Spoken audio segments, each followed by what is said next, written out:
Good morning, Professor Austin. How are you doing? Good morning, James. I am doing well.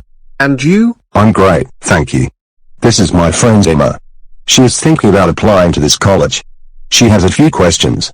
Would you mind telling us about the process, please? Hello, Emma. It's a pleasure to meet you. I'm more than happy to speak with you. Please stop by my office next week. It's a pleasure to meet you, Professor. Thank you so much for helping us. Don't mention it. Hopefully, I will be able to answer your questions.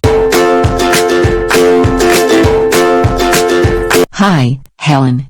How's it going? Fine, thanks. And you? Just fine. Where are you off to? To the library. I've got a history exam next week and need to start studying. Oh, no. Well, I'll see you later then. Good luck.